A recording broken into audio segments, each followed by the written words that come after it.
মনে করছে এখানে থাকলে আমরা চাকরি হবে, আসলে তো বিষয়টা এরকম না। সালে এবং 2019 সালের বিধিমালা অনুযায়ী সেখানে 3 ধাপে সার্কুলার দেওয়া হয়। প্রথম দ্বিতীয় ধাপে তারা অলরেডি 8 মাস যাবৎ বেতন পাইতেছে এবং সেখানে প্রথম দ্বিতীয় ধাপে অলরেডি অপেক্ষমান তালিকা থেকেও নিয়োগ প্রাপ্ত হয়েছে। কিন্তু আমরা তৃতীয় ধাপে 6531 জন কেন বঞ্চিত হব? দর্শক দেখতেই পাচ্ছেন এই মুহূর্তে, এবং তাদের সঙ্গে কথা বলার চেষ্টা করব। দেখতেই পাচ্ছেন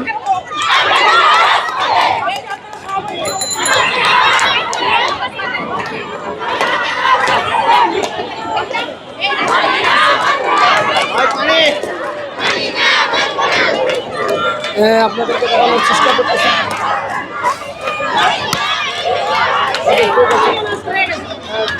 আবার আপনাদের আহত হয়েছে কয়জন, কতজন ইতিমধ্যেই? আহত তো 20-25 জনের মতো তো আহত হয়েছে, এখন তো হচ্ছেই, আহত হয়েই যাচ্ছে। আপনারা ওদের দেখে দেখে কভার করেন, আর সাক্ষাৎকার দেওয়া সম্ভব না। দেখতে পাচ্ছেন এখানে আপনাদেরকে সরাসরি দেখানোর চেষ্টা করছি।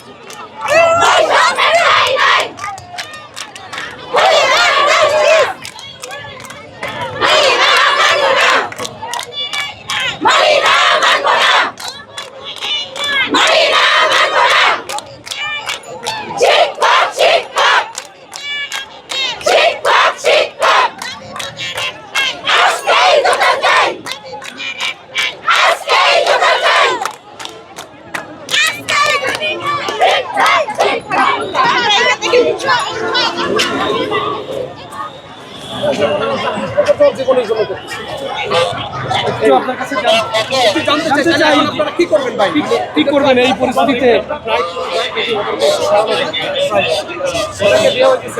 তাদেরকে দিয়ে আমি চেষ্টা করতেছি ওই পাশে থাকে যেন জনদুর্ভোগ না হয়, আমি এটাই চাই।